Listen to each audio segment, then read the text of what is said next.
Welcome to another video. Tonight we have 10 stories, from taxis, teleportation, haunted hotels, and more. A huge thank you to all of tonight's writers. If you have a story of your own, it can be sent to reddit.com/r/slumberreads. These videos do take me quite a bit of time to create, so if you're feeling generous, and if you feel this video is worth one, please be sure to drop a like. Subscribing if you're new is also greatly appreciated. I'm always doing my best to bring you guys the best content possible. Enjoy the video, and as always, I hope you all have a wonderful night. Wait, that doesn't sound right.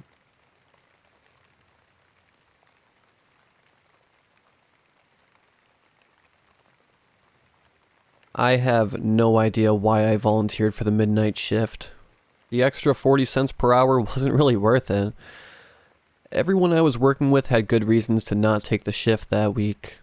Me, being the nice person I am, took the shift no one wanted. If I didn't, it would have gone to someone with less seniority in the company. I knew that everyone below me either had kids to look after or college classes. The person who was meant for the midnight shift had a medical emergency the day before and it was such short notice, I knew it was causing problems. They had to find a body to fill the shift, and I stepped in knowing it would be a hassle for others to change their schedules around. I really should be more selfish in the future. My job was out of the town I lived. Because of that, I had to drive at least an hour on the highway each way. It was 2 hours of my days listening to audiobooks or podcasts, so I wasn't a waste. Plus, the pay was stupid high for such an easy job, I couldn't complain about the drive. But even so, I found the highway at night super creepy. For long stretches, there was nothing but endless trees on either side of the road. Driving in the pitch dark, only being able to see a few feet in front of you, and most of that few feet was just trees. It wasn't pleasant. At least for me. I watched The Blair Witch far too young. I know it's not a scary movie for anyone else, but seeing trees at nighttime? No thank you. But somehow my kindness outshone my fear of the woods. I was driving in my shift around 11:30 p.m. I needed to speed if I would make it to work by midnight, but I saw something I could not ignore. On the side of the road, I saw a car pulled over and the driver's side door open. I didn't see anyone around the car as I came up on it. I saw the car was a taxi, and that gave off some red flags. A few months ago, my car needed to be taken in for some work. I hitched a ride with a coworker, and we got talking just how expensive it would have been if I got a taxi or an Uber to work even for one night. I didn't even want to think about how much it would cost if the taxi went by the meter. I had heard that sometimes they do a flat rate between cities, but once you're off the highway, the meter starts. I never bothered to find out if that was true. Seeing a taxi on the highway was weird enough. Seeing a taxi on the side of the highway, top light on and door open with no one around, was super weird. I think anyone would think that. But I may be the only person to pull over and see what was going on. I was already going to be late for work, but I knew it would bother me if I didn't at least check to see if someone needed help. I pulled over, but I already passed the taxi when I decided to stop. Instead of backing up, I just got out of my car, taking my cell phone and flashlight out from my trunk. This could be some sort of scam, a way to get people to pull over to be robbed, but I honestly never heard of that happening, like, ever. At least not where I lived. My flashlight weighed at least 5 pounds. I could get a good hit into someone and just make a run for it. Kicking up dust as I walked over, I could tell something was very wrong even before I reached the car. I hadn't noticed before, but one of the back doors was open as well. I already had my phone out and dialed trying to get help on the way, but only got static, which I thought was also very weird. I've never had issues with a signal out on the highway. My phone connected to my car. It would read text while I was driving. A signal had never been an issue before. I think any normal person would have just left, but I guess I'm stupid. I looked inside the car looking for anyone or anything that would explain why the car was just sitting there. My stomach dropped when I saw some red. I knew it was blood over the driver's seat. I shone my flashlight on the ground to follow a trail of blood droplets with some hurried footprints leading off into the woods. It wasn't a lot of blood, but it wasn't a little either. Someone was hurt, but it was hard to tell how badly. I looked in the back of the taxi trying to find a weapon, but I didn't touch the car. I just leaned over trying to get a good look inside. The window of the rear door that was open had been smashed. Glass littered the back seat and spilled onto the ground outside of the taxi. Something had happened and I still couldn't get my phone to work. That was when I heard it. A scream. A man screaming for help from inside the woods. He sounded close enough for me to reach him. After everything I had seen and now heard, I really should have ditched the whole thing, but like I said, I'm stupid. "Stay there," I shouted back. "I'm coming to help." Without a second thought, I took off running into the woods and where I thought I heard the scream, and it honestly was my worst nightmare. In the woods at night is so unsettling. I don't know how people go camping. My flashlight was bulky and had a good beam of lights, but it could only go so far into the woods. The darkness where my light could not reach made my palms sweat. I couldn't stand not knowing what was out there in the dark looking back at me. I scolded myself mentally, saying the only thing out there is someone who needs help. It was only when I was a few feet into the woods and to the point where I couldn't see the light of the taxi was when I had actually just done sunk in. If a man was hurt out here, what had hurt him? Who had hurt him? It wasn't just him. Someone broke the window. Someone had been in the back seat and I only had a hefty flashlight and a cell phone that was still not working. I wanted to find the man and get the hell out of there when I heard something else. A woman's voice. "Please, can you help me find my son?" I looked around trying to figure out where that voice came from. My beam of light scanning the dark trees but seeing nothing besides creepy trees that I hated. "Please, can you help me find my son?" The voice came again. Then again. She repeated herself 3 times and fell silent. I started to shake. I just couldn't help it. The woman's voice sounded off. Have you ever seen that video of a bird talking in Japanese? It sounds so human and yet not. So close to human speech, but the tone is so slightly off you're aware you're not talking to a human. The woman's voice sounded human, and yet not. "Run!" I screamed at the voice. Of course I screamed. The older man came running out from the trees, his lip torn and still bleeding. He rushed past me and made a grab for my arm to drag me along. He missed, but didn't even pause in running to try again. He just ran, trying not to trip over fallen branches and tree roots. He looked like a man who just saw death itself. I was so shocked still seeing him, I may not have ran after him if an ear-piercing scream hadn't come from behind me. That sound motivated me to run as fast as I could from behind that man. That scream, that sound I still hear in my nightmares, or even if I just let myself sit in silence for too long. I've been over hundreds of wildlife recordings trying to prove to myself I heard an escaped exotic pet, or anything that would logically explain that scream I heard. It wasn't made by a human or an animal. It was nothing I have ever heard since, and I hope to never hear again. And it was right behind me. I somehow caught up to the man. I felt like we had run so far, and yet we hadn't reached the road yet.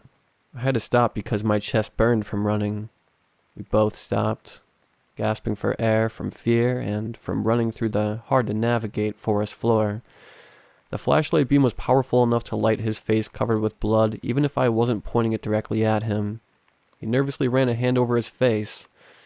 It didn't wipe off anything, only getting his face bloodier.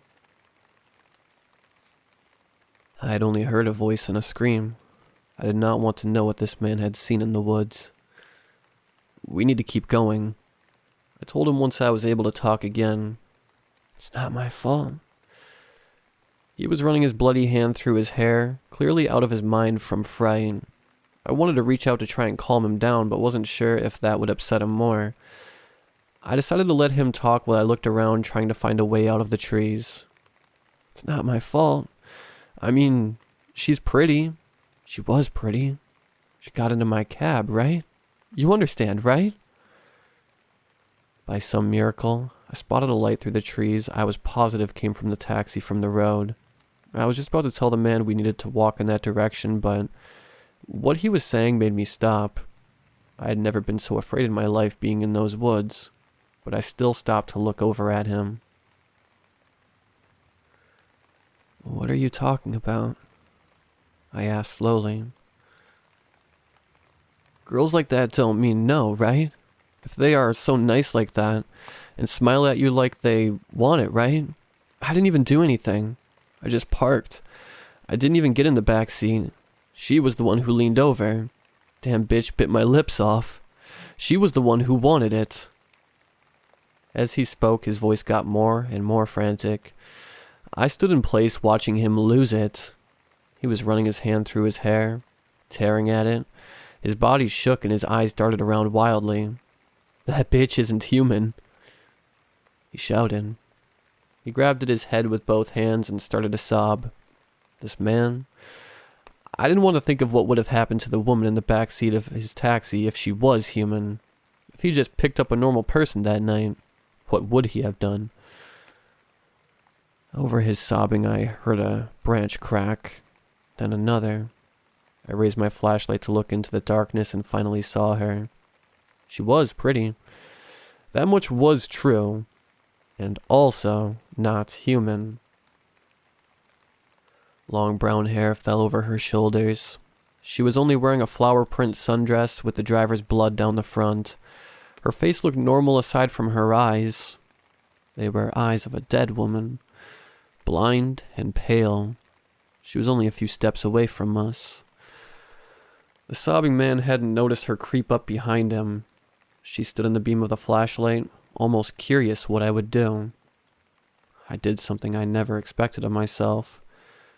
Well, keeping the flashlight on the woman, I took a step back, then another. The taxi driver was in so much distress, he didn't notice me slowly backing away from him. It was only when I was a decent distance away from them when the driver finally raised his head. I saw the horror on his face when he noticed I was now so far away from him. Almost in slow motion, I watched as he reached out a hand for me, and at the same time the woman took him.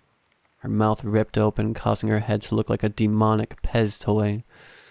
With her hands suddenly long claws, she grabbed his shoulder and latched onto his neck. Her eyes stayed on me the entire time. Blood soaked the front of the driver's shirt before he could even scream.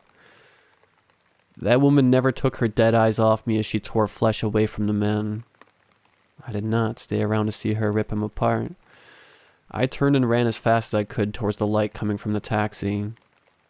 I got out of the woods without being followed.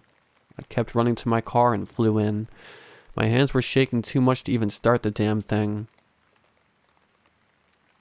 On reflex, I checked my phone. I saw I had a signal, and without any delay I called the police. I don't know why I stayed in my car, or why I didn't just leave after reporting my story. Even in my states, I knew I couldn't tell the truth. I told the operator that I spotted the taxi pulled over, saw some blood, and when I was about to go into the woods to try and help, I heard screaming that freaked me out and I ran back to my car. Even after the cops showed up, they just took my story again and my info, then dismissed me. I was very late for work, but after telling my boss a very abridged version of the night's events, they forgave me. I still have trouble sleeping. I no longer do midnight shifts, and I hate driving along the highway before the sun comes up on my early morning shifts. I looked up the case but didn't find much detail. They only found blood from the driver, but not enough for them to be positive he was dead. I was not a suspect even though I found the car. I looked up the driver's name once I found it out and saw he had assaulted other women before. He had just been released and wasn't even a real taxi driver. They had no idea where he got the taxi from, but the police were sure he was using it to hunt other women. The bit of information about the case that made it impossible to sleep at night was who the woman was. They found her DNA on the broken window glass. The thing was, she had disappeared 3 years ago and was assumed dead. She had gone missing in the woods with her son. Maybe I should get a new job. One much closer to home.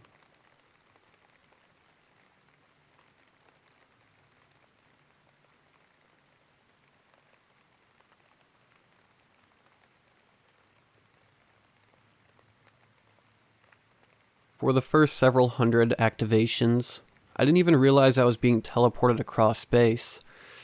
Each time I was bounced from disintegrator to integrator, through the thin skin of the telepod, then a cinder block partition, and across the laboratory to the other telepod, there was an electric whine and a burst of light like a migraine throb. The same nondescript concavity would be there when the black spots cleared from my eyes, so it didn't cross my mind that I had moved anywhere at all. The next activation followed almost immediately. I was dead when I first realized there were two separate and identical telepod compartments. The next time I was alive, I picked a booger from my nose and wiped it on the eggish wall of the pod, without remembering the origins of the impulse. The living don't typically remember dead things. Then, with each activation, I bounced between the booger and no booger pod. But by the time I had figured this out, it was already too late for me to ever see heaven. I had only signed up for clinical research, sponsored by an organization with a long acronym that had given me the impression I was going to be subjected to something psychological. They weren't the only ones being deceptive. I applied with a student ID I found on the ground outside the city campus dining hall. I had been desperate, was about to lose my home, and had made rent with too many other clinical drug tests. Yes, I have seen many grotesque side effects. To be at all viable as a research patient under my own name. I didn't know this at the time, of course, since it was, and is, a closely guarded secret, but teleportation technology is remarkably mature. By the time they brought me in as a test subject, no one was getting turned inside out anymore. I've since heard about some of the more exotic early catastrophes from a sympathetic someone within the project. Care to guess how long you can still scream after the skin over your entire body has been replaced with the flannel from your shirt? Or how many were still conscious in the tangle created by the first mass transport?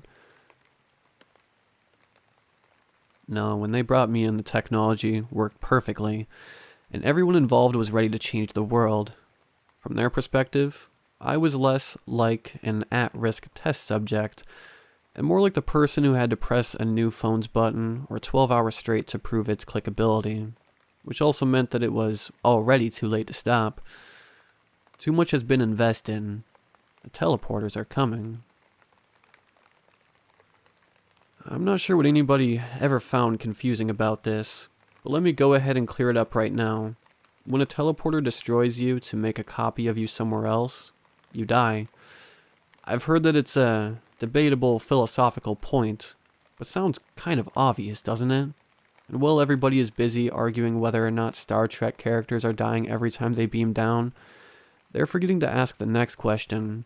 What happens to people who die over and over?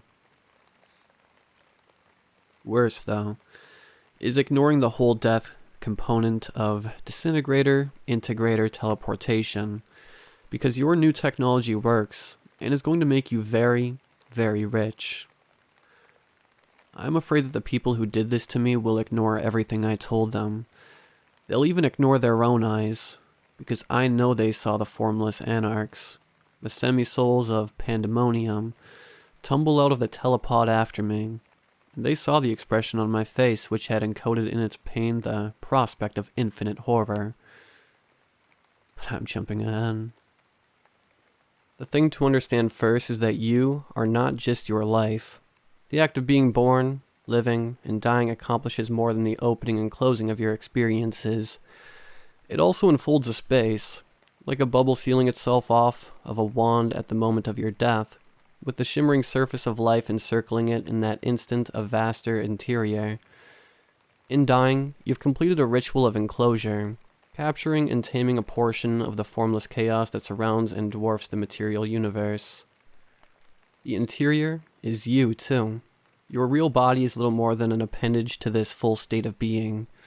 When you're not living, you are that space, and free to make whatever you can imagine of it, with the wisdom and experiences of your life shaping the material of your immortal being. It's not an afterlife, it's your fulfillment. But I'm not here to give a tour of what happens after death. We haven't even touched on how your afterworld connects to your loved ones from life. I'm here to provide a warning, because the worst horror you can experience on Earth can't capture the totality of the cosmos of fear awaiting me when I die next. We established, you teleport, you die. But it is not a new being, albeit one that is just like you in every way, that is born on the other telepod. No, it's just you again. Your existence on Earth can be fully captured in a stream of information, so it's also fully you that's recalled on the integrator telepod. But the teleporter has unzipped that perfect, enfolding seal created by the birth, life, death effect. Every time you disintegrate and die, it's resealed in a different place. It's like getting a bunch of new belly buttons, with each forming a weak spot in your protection against the outside.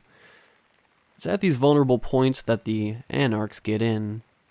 Describing all this is especially frustrating when I don't have access to the knowledge I do when I'm dead. From that vantage, there would be no doubt in your mind. If you wanted the explanation involving muons and gluons or whatever, I could provide, because when you're not alive, all knowledge is as easily seen as the continents from space. But I worry I'm getting a little abstract, so I'll return to what happened here, on Earth. I first entered a room of bored technicians, not pioneers.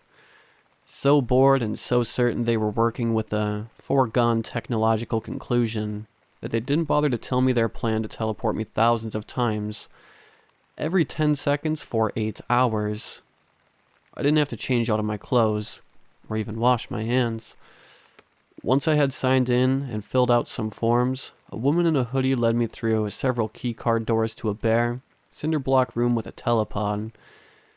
It looked like a big Bluetooth speaker in the center of the floor, with a single bundle of cables held in red Velcro bands. There were no buttons, inside or out, just a door that opened into a void space. I was directed to stand or sit in the telepod. Then the woman in the hoodie described how I'd see flashing lights and hear a noise.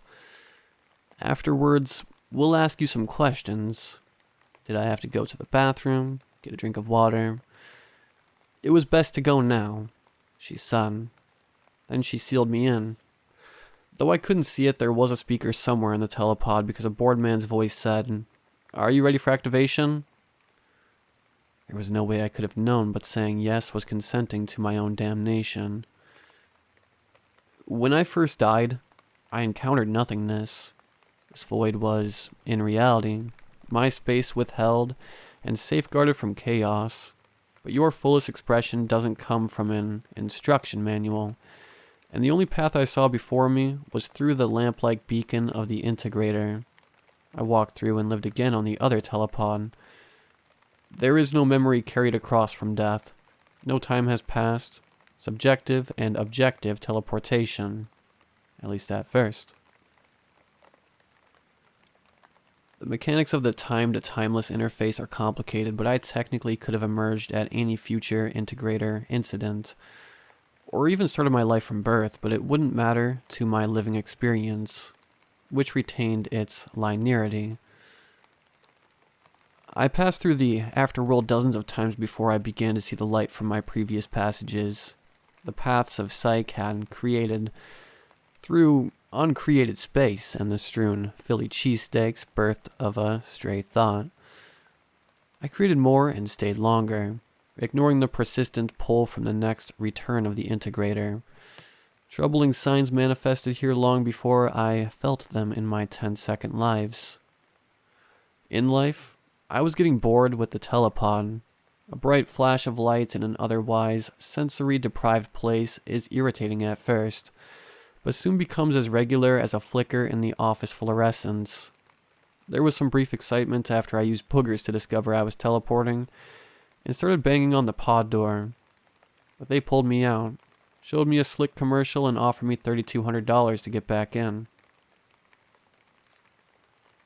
I told myself I was teleporting, but there wasn't the slightest sense of disorientation, not even nausea. Instead, the light flashed every 10 seconds. That's it. But then I shivered at activation 504. I just felt a chill. I said. An intercom line opened. We anticipated this. A bored voice said. The air you're displacing is condensing around you. You might feel a little clammy over the next hour. It was much worse than clammy, but it's hard to ignore the diagnosis of a voice that's bored with teleportation. So I tolerated my increasing discomfort far longer than I should have. I didn't know it yet, but I was standing in the heart of a haunted house. The cold spot. My breath came out as a sticking mist, which clung to me and bounced on my shivering shoulders like I was a cold ocean draped in fog. Click. Mist is also something we expect. The bored voice said before I had said a word. The mist. Is it normal to see things in it? Faces? I asked. The face was gone, but then there was another. Then it was gone too. Stretched away before I could read anything in the expression or even believe myself. It's called pareidolia, the bored voice said. Eventually, I couldn't see the walls of the telepod chamber through the mist. Fully enveloped, the fog filled with ghostly shapes, which came together like wobbling tesseracts before puffing apart and reforming. 20-fingered hands made swirling patterns of runny faces, as fog made amoeboids decayed back into mist. I'm hallucinating, I said, at first barely above a whisper, then panicked. I'm hallucinating. The teleporting light missed a beat. Click. Do you want to take a break? A woman's voice said in a way that indicated a break would be really annoying. I took my time responding and waved away as much of the fog as I could with my shivering hands. StakeLizard? The woman's voice said. She didn't wait for an answer, and with the line still open, said, Proceed. I heard something in the background say, Director, sensors show anomalous mass. Beyond. Click. I endured more activations. The whole time rubbing my cold arms with my hands and thinking of $3,200. The fog shapes took on a membranous sheen, like jellyfish, and then I saw hundreds of eyes open at me, each from a closed lid of fog, but now fully real, and yellow, bloodshot red, and dazzling white. I slammed my own eyes shut. I thought this was the most I would have to endure, and had no way of knowing that the horrible things I shut out from my senses were only the side effect of an apocalypse in my afterlife.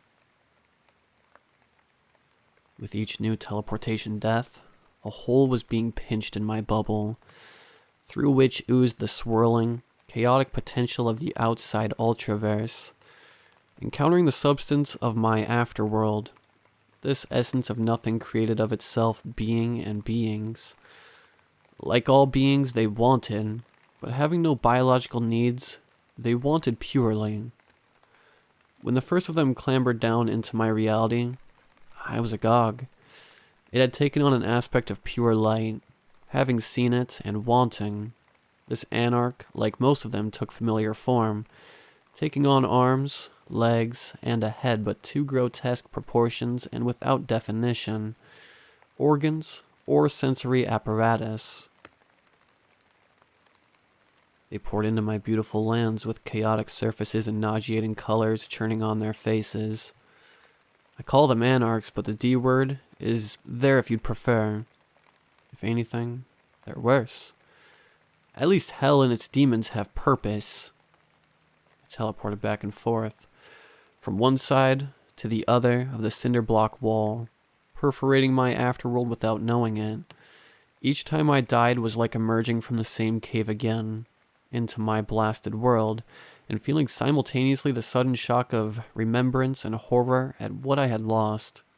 My infinity became a gray crater, teeming with mindless, hungry parodies of human forms. The anarchs fell upon the substance of my fulfillments wherever possible, shoveling my creations into themselves with limbs bristling with molars. More and more of the anarchs poured in, until I was jostled by them on all sides, in a churning pool of rapacious non-things, which ate of me without enjoying or digesting. By my 500th jump, my afterlife was so crowded that they clung to me as I returned to life on the integrator pad, their barely bodies struggling in the stale air of the telepod and dispersing into wisps, which were growing more solid with each activation. Eventually they began to whisper. I opened my eyes and saw the floating pupils replaced with mouths, which spoke out of sync with themselves. At first it was just phoneme snippets, but there were soon words and sentences, some repeated, others scrambled but all empty of any understanding. They were mimics, and in a dreadful realization, I recognized the voice they were mimicking as my own. Understanding followed fast, with each word carried across the chasm between me and my afterworld. Terrible realizations broke open inside my living mind. I don't know how many eons in death I spent embossing just the right words on the formless anarchs, but the terror of that crowded infinitude must have seared on my soul something that survived into life, because their echoing primed me to remember the invaders and their on biology. Overwhelmed with this terrible knowledge, suddenly aware of my afterlife's ruin, I wailed and threw myself against the inside of the telepod. I shrieked and thrashed like an animal. The next activation didn't come. Instead of a voice over the intercom, 2 technicians tore open the door and watched me tumble out in a cloud of malformed fingers, drooping mouths, and gelatinous, pseudo-human shapes, which splattered across the tile floor of the laboratory and evaporated in a blast of stinking green-yellow steam. Even with my face against the cold floor, with my heart beating inside my shallow breaths, and my mind locked on the end of all hope, I remember feeling dimly satisfied that the man with the bored voice was screaming. The scientist with the hoodie conducted my exit interview at a desk by a window that overlooked a traditional campus quad. She was shaken and took careful notes of my scattered utterings. I kept looking out the window, at the green and sunlit world. We are each meant to create our own paradises, but the teleporter ensured I never would. I was too shaken to convince anybody, but I don't know if it would have made a difference anyway, because a woman with an immense smile interrupted to introduce herself as the laboratory's director and to dismiss her Green Guild subordinate. She handed me a check and told me that I was lucky to get in. There wasn't any point recording my responses further, since I didn't complete the trial, most likely due to my undiagnosed claustrophobia, she said. She also said she knew I wasn't a student here. I'm sure I sounded crazy, but I don't think they were ever going to listen. Who would accept that the teleporter works perfectly, except for the slow damage it does to an afterlife that's unlike any they might believe in? But I can warn you, don't be too clever to believe me, because whenever these teleporters are unveiled to the public, you will hear voices much louder than mine tell you that they are safe. You will see videos demoing the technology of your favorite sites. Bill Gates or some other celebrity will go through a teleporter. There will be videos of cute animals reacting. The teleporters will be convenient, and eventually, they will be everywhere. You will be tempted to forget my words, but you must listen to me. No matter what you do, don't go into a teleporter. It will kill you, yes, but that's not even close to the worst part. The worst part is, the teleporters will make your life a hiding place from the full existence meant for you. When I die, hopefully many, many years from now, I know the decision I will make. To return to live again from birth and forget. At least for those years before I stepped into the teleporter, about the consuming hunger awaiting me in the afterworld. With the invasive, semi-soul anarchs, death will have nothing to offer, but will instead drive me out back into life. I have only the choice between the rolling, consuming chaos that was overflowed by my afterworld, or returning eternally here to avoid there. I will only ever live, wearing ruts through these same handful of years, because unlike all of you, I am now denied anything beyond this. Same could happen to you. So unless you want to see horrors far beyond the scope of the life you know, don't use the teleporters. They will turn your life into a trap, and you will soon enough discover that you are like a disgraced king or queen, forced to die endlessly in exile from your promised land.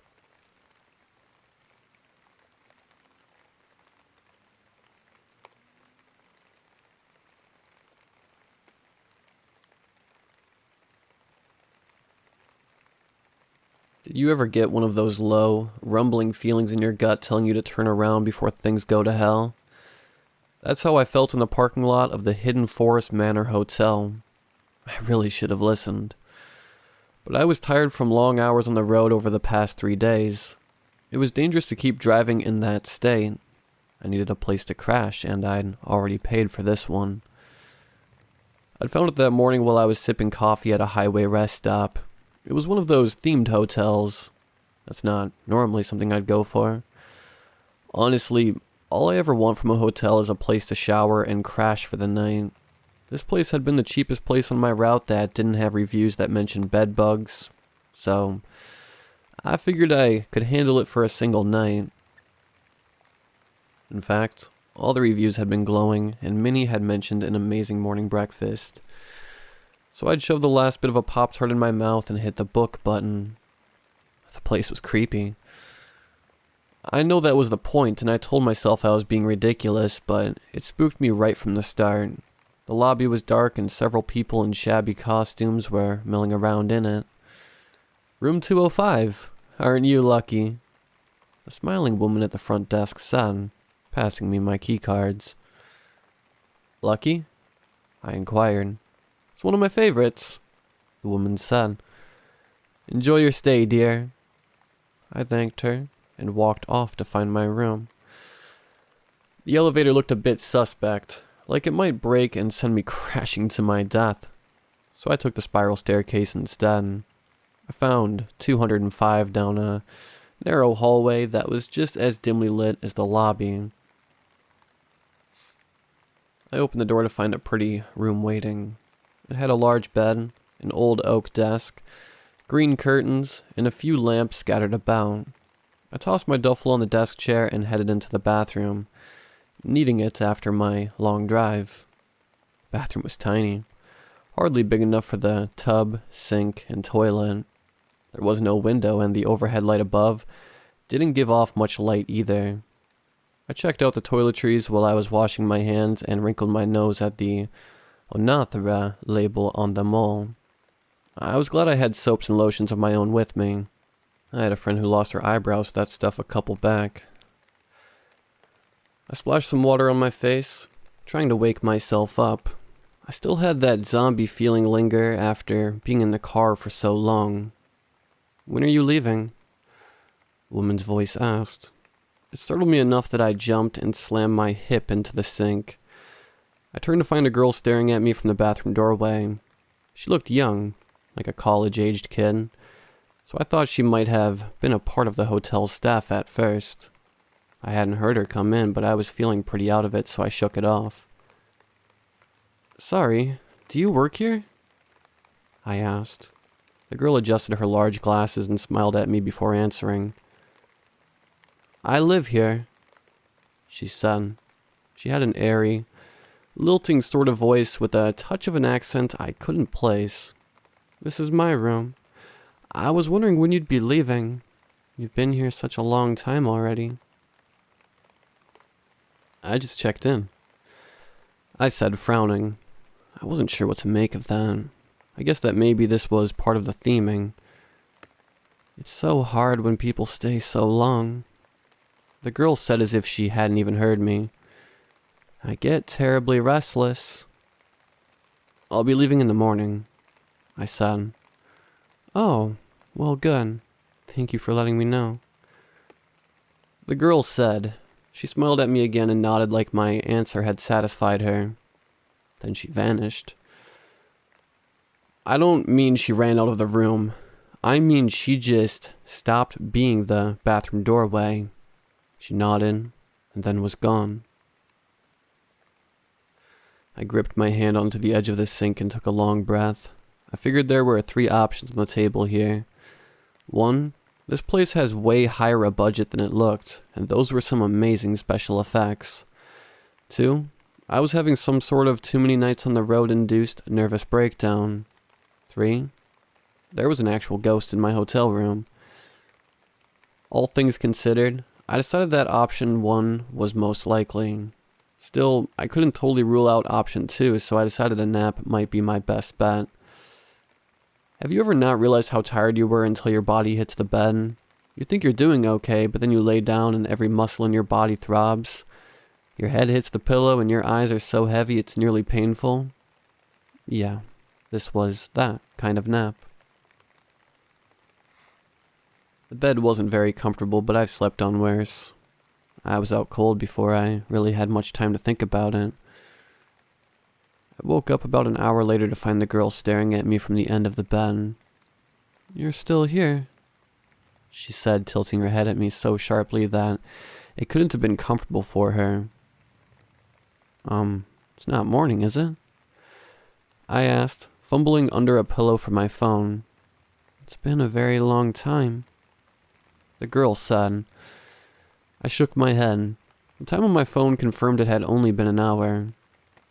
I paused, sitting up and trying to figure this out. Could all be part of the hotel's theme, an act or something. A very, very weird act.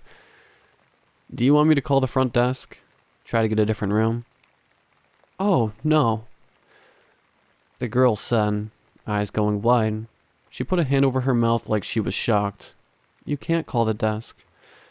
They might put you in one of the bad rooms. There are bad rooms? I asked.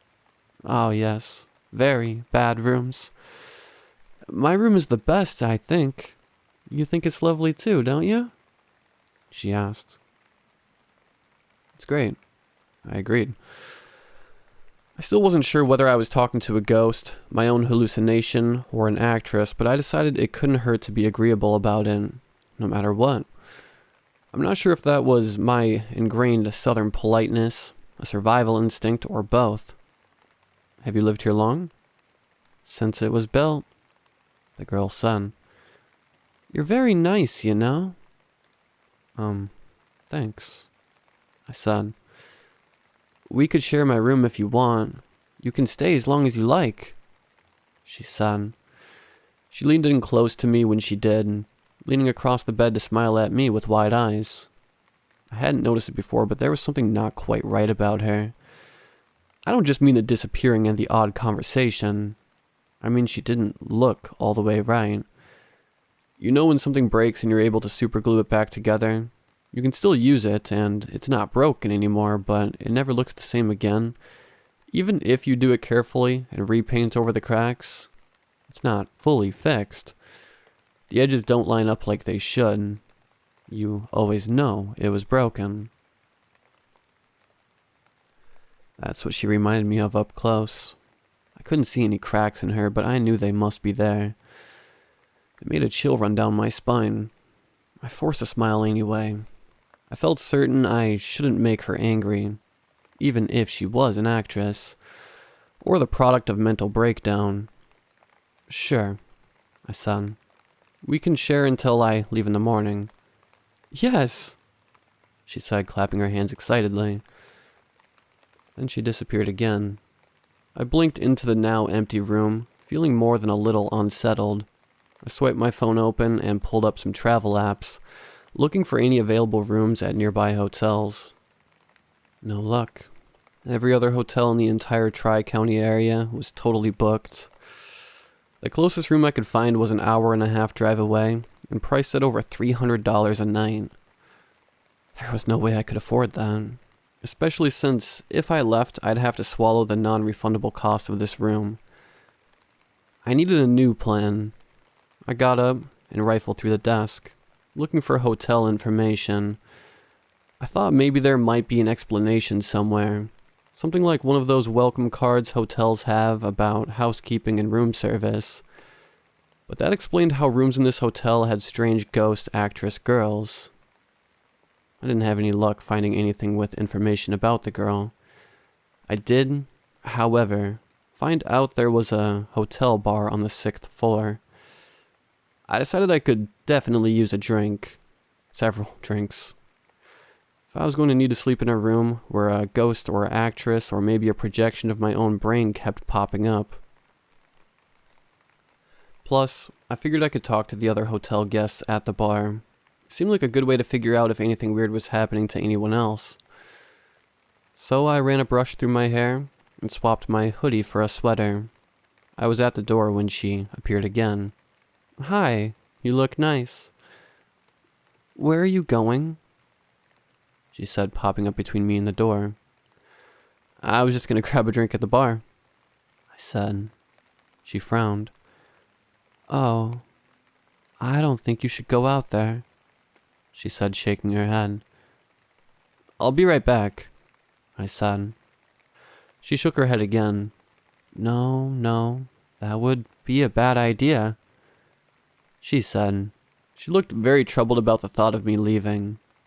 "Why would it be a bad idea?" I asked. I had a sinking feeling in my stomach I wouldn't be getting that drink after all. "It's too close to the show and showtime isn't safe," she said. As if on cue, 3 long chimes rang out. It seemed like the whole building vibrated with them. "What show?" I asked. "The nightly show," she said, looking at me with wide eyes. I bit my lip. I'd skimmed over a mention of a nightly show on the website, but I'd assumed it was a people in costumes serve appetizers thing and not given it much thought. That might have been a mistake.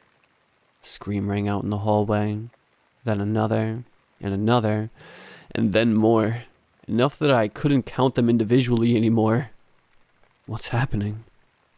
I asked. "The show," the girl said, shaking her head sadly. "But," I started. I was suddenly feeling sure that all those glowing reviews had been fakes. "You need to hide before they come," she said. I felt myself being shoved toward the bathroom. She wasn't touching me, but I was being moved along all the same. "In the bathroom? Even I can't go in there." "Wait, what?" I attempted as I stumbled into the bathroom. I was cut off by the frantic waving of the girl's hands. I could still hear the screaming. "Shh," she said. "I'll handle it." There was a knock on my door then. "Miss, are you ready for dinner?" A booming voice asks. It sounds oddly friendly, considering the screaming behind it. The girl put her finger over her lips and shook her head at me before heading over to the door. I couldn't see the conversation that happened at the door, but I could hear it. "She's not here, Barry," the girl said. "Damn it, Annie, again? You know management doesn't like that." The voice at the door, Barry, I guess, said. "Sometimes I can't help it," she said, giggling a little. "They're gonna take your room from you if you keep killing people before showtime," Barry said. From my spot in the bathroom, I felt my stomach lurch. The screaming in the hallway was mixed with whimpering now. What the fuck was happening? "You let me worry about that," she said, still giggling. "Now shoo, off to work." I heard the door shut. I wondered if I should grab some sort of weapon, but I was pretty sure shampoo didn't help fight whatever all this was. Then I remembered that she'd said even I can't go in there, about the bathroom. So I hung back against the sink, hoping that was true. "Hi again. That was close," she said, popping up in the doorway. She stopped right in the door frame as if she really couldn't cross it. "What's happening out there?" I asked. "I told you. It's the nightly show," she said. "Okay, but are they killing all the guests?" I asked, gripping the sink edge again. "No," she said with another giggle. "Not all of them. That would be ridiculous. Just 2 or 3. But everyone else has to watch, and it's gross. They probably wouldn't have picked you, but you're still better off in here." "Right," I said. "So, I heard the guy at the door call you Annie. May I call you Annie?" "Of course. We're friends now," she said, looking pleased. "Is it true what he said? Have you killed people? Are you going to kill me?" I asked. I braced myself against the sink so hard it was painful. It was oddly comforting. "We're friends now," Annie repeated, shaking her head at me as if I'd hurt her feelings. Then she added, "Not all the time. Some people are just so mean to me. They throw things at me and call me terrible, horrible things even though this is my room. Not everyone is like you." I let out a long breath. So being polite had been a good instinct after all. My grandma would be so proud of me. "That does sound rude," I said. "It really is. Sometimes I just lose my temper when that happens," Annie said, and then giggled again. I fought back the urge to throw up. "Okay, but Annie, you told them I was dead. How am I going to check out in the morning?" I asked. "Oh, don't worry. I can sneak you out," Annie said. Then she smiled. "But you don't have to leave right away. You could just stay. Now that we're friends, I'll share my room with you. It would be like a sleepover. I could even braid your hair." "That's so nice of you, but won't they want to put other guests in this room?" I said, trying hard to sound cheerful about the idea. I got the feeling Annie didn't really know the difference between mean to her and scared as hell, and I didn't want to risk it. "I could hide you. I'm very good at hiding," Annie said. "I'm sure you are," I said. Out in the hall, the sound of screams had mostly faded. Just a loud whimper or shout occasionally. I took a breath, trying to figure out what to do next. I was sure I wasn't getting out of this room on my own. I needed to get the police here, and I needed to stay in the bathroom until they arrived. "Can you give me a few minutes? I'm going to take a shower and call my sister," I said. Annie giggled again. "Of course, but you can't make any calls, silly," she said. "What do you mean?" I asked, swallowing hard. "You can't call outside from inside the hotel. It's not possible. You can take a shower, though. Or a bubble bath. We have the best bubble bath soap. I love the smell." "That's probably a good idea," I said. Annie waved, then disappeared again. I tried to call the police as soon as she left. Turned out she was right. My phone wouldn't dial out. I couldn't send texts either. Twitter and Instagram kept giving me error messages too. I went ahead and made a bath. I'm not touching that bubble bath, but I did want the excuse to be in here for a while. I'm sitting in the bathtub now, typing this all out. Maybe someone will see it. Maybe it can at least be a warning. I don't know how much longer I have until she'll come back. I have no idea how I'm going to get out of here. Making a run for it obviously isn't an option. What's in the hall sounds worse than trying to keep Annie calm. I know she can't step into the bathroom, but I don't know what she can do from outside it. If I try to just hide in here, I don't think I want to find out.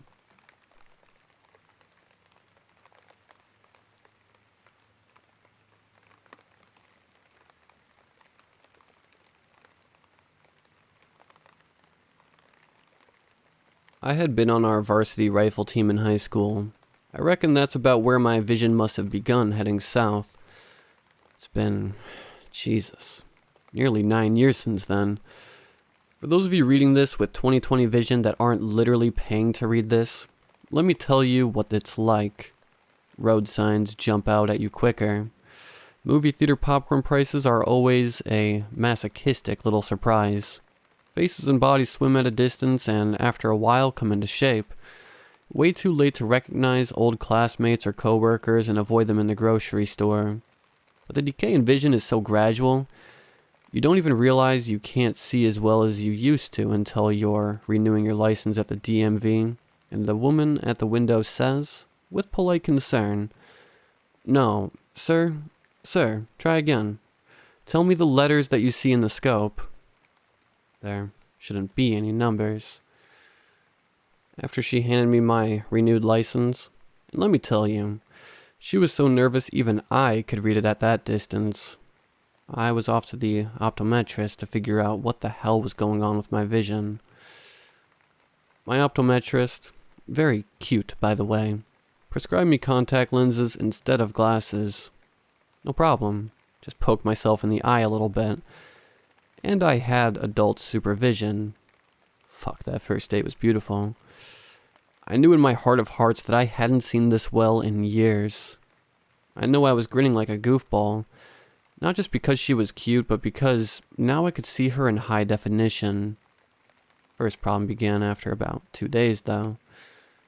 Those 2-week contacts she prescribed me really didn't feel too good, and I was back at her office that Thursday wondering if glasses weren't the right answer. My eyes were watery and red, stung when I closed them, and she recommended daily contacts. "A new set? Every day?" I asked. "Every day. Put them in daily. No cheating." She was smiling. I was blushing. Insurance was getting charged. It was a good day. Since then, it's been about 1.5 years. This week has been terrible. Migraines, a runny nose, a throbbing ache just in front of my ear. It got so bad I couldn't find a comfortable position to sleep in. I just tossed and turned until I was awake the next morning, and I couldn't remember for the life of me what time it was when I finally found peace. My poor cat has been huffing and puffing about it since last Wednesday. Yesterday, things took a turn for the worst. I called out of work when I woke up late, knowing I couldn't serve coffee with a headache like this. Just imagining the sound of the blender on sunk my fucking heart. It was about 10:30 when I finally made my way to the bathroom. Brushing my teeth took extra long because of how gentle I had to be around my molars lately.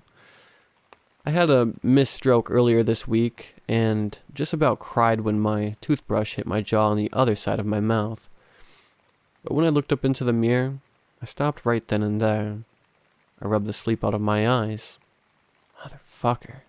Ow. And stared at the quivering eyelid below my right eye. That didn't look right. It was a deep shade of crimson, like all the blood vessels had erupted within it. Worse yet, it was goopy, and the goop just smelled so rancid. I was about to vomit when I got a whiff of the stuff on my fist. It was tender and sore, and my eye just looked so goddamn bulgy. I gingerly began to wipe away the yellow-green stuff that welled up at the corner of my eye, whimpering as I did so, and promising to burn that damn towel when I was done. Then, a tug. A thick, yellowing strand of goop needed a careful pluck to extract. It landed on the sink with the lightest slap, and what I saw terrified me. It was a contact lens, crinkled, folded, and caked in yellow ooze. I had to get awful close to see it, but there was no mistaking it. I panicked. I stumbled around a bit and managed to call my optometrist. After a few minutes... Wait. I couldn't get the words out quickly enough. Shelly? Shelly, I can't get my eye. She calmed me down and asked me to start from the beginning. I couldn't. I have a lens here on my sink. It didn't dissolve. Well, maybe a little bit, but it's mostly together. I think it gave me an eye infection. Wait, dissolve? No, James, no. Contacts don't dissolve. You remove them every night. Every night? Every night? Those words hit me like a ton of bricks. I dropped the phone and ran to the bathroom, breathing frantically, screaming. It hurt so bad, but I managed to do it.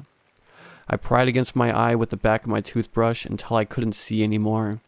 I actually think I moaned in relief when the pressure against the inside of my skull faded to just a dull ache.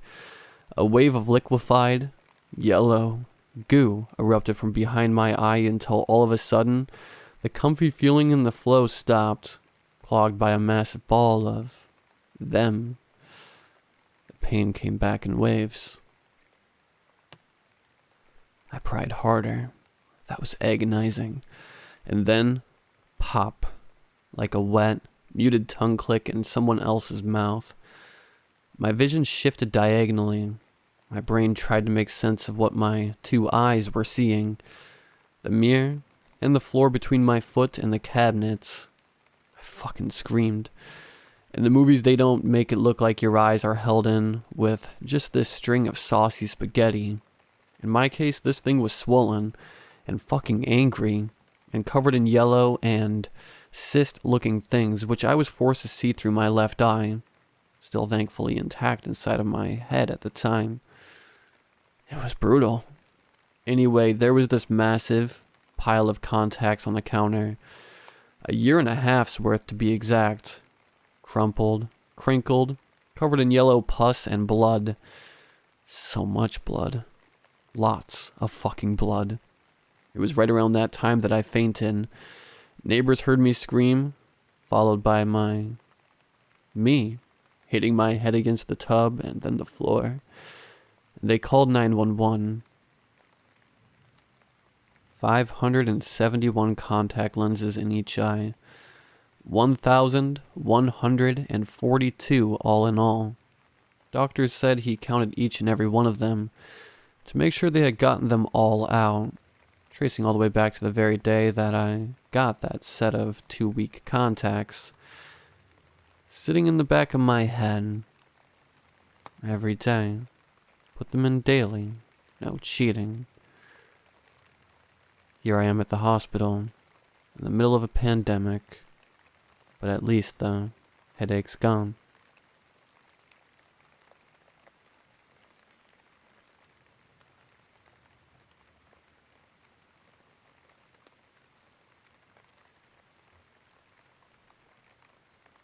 How hard could it be? It's just simple guard duty. I never thought in my wildest dreams that this is how it would end. No one is answering my calls on the radio, and I'm out of options. I always imagined myself going out in a blaze of glory, maybe sacrificing myself to save a small child or something. If you told me I'd be facing my death cowering inside an old elevator, well, I wouldn't have taken this job in the first place. How could I have known? Were there signs pointing to this being a life-threatening task? How was I supposed to know what exactly I'd been dealing with here? Or the true intentions of my new employer? I can hear it. It's pacing back and forth, and it occasionally slams its massive hand against the steel doors. Luckily for me, they're staying shut. It's been difficult to find work lately, even with my amount of experience. This is why, when I found the ad while scrolling through Indeed, I immediately jumped on it, looking for an overnight security guard for an abandoned office building. No experience necessary, cash paid nightly. All you have to do is patrol an abandoned office building, Maybe deal with some kids trying to break in for a private party or the occasional bum looking for a place to crash. Sounds great, right? I thought the same thing. Now I'm sitting in the corner of this elevator, starving, dying of thirst, terrified, writing this note and praying for a miracle. I would give anything to rewind to just a few hours ago. The man I met with seemed nice enough. He said his name was James. We met at the front entrance of the building. He handed me the keys and my pay for the night. Alright, man. All we need you to do for us is patrol all the floors. Check the main entrances every hour to ensure they're still locked, and radio me if there's any sign of trouble. James said in a calm and laid-back tone. Not a problem, sir. Is there anything specific I should be looking out for? I responded. Nothing specific, no. We had a break-in a few months ago. Just some kids, nothing major. We're moving our offices across town and just want to make sure the building is secure during the moving process. James spoke with a certain nonchalant attitude, as if he had this conversation millions of times before. Little did I know. He very well may have. I set off to begin my rounds. The building is nothing special. It has 10 floors, all connected with an old elevator. My task was simple enough. I went floor by floor, checking all the rooms to make sure no one was hiding behind the plastic-covered furniture. It seemed like such a nice older building. I wondered why they were moving. Before I knew it, the clock struck midnight, and I decided to sit down for a coffee break. James called me over the radio to ask for a status update. Everything is good over here, sir. No sign of activity at all. I replied quickly so I could get back to my coffee. Glad to hear it. Now you're certain the main doors are locked tight? James asked. Yes, sir. I checked them about a half an hour ago. I replied. That's great. Would you mind checking them for me again, just to be safe? The main doors must be locked for the rest of the night. He asked with what I now realized was a slightly concerned tone. No problem, sir. I'll check them right now. I replied as I hustled to the front doors. The doors are locked up tight, sir. I spoke with a sense of pride. I wanted to make sure I was doing a good job. Great. Thanks, man. Enjoy the rest of your coffee. He responded, following a sound of slight static. I went back to my makeshift break area when it hit me. How did he know I was drinking a coffee? I began to feel a sense of being watched.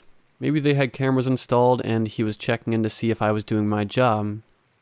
Boy, was I ever wrong. With a sense of panic, I chugged the rest of my coffee and jumped in the elevator to start my rounds again. All the while wondering why at exactly midnight he was so concerned about the doors being locked. I stepped off the elevator on the top floor when I heard it. A sound unlike anything I ever heard in my life. It was like something out of my worst nightmare, the kind of cry a demon might make. It sent chills down my spine and I froze. Against my better judgment, I searched the whole floor but found nothing. What the hell did I just hear and where did it come from?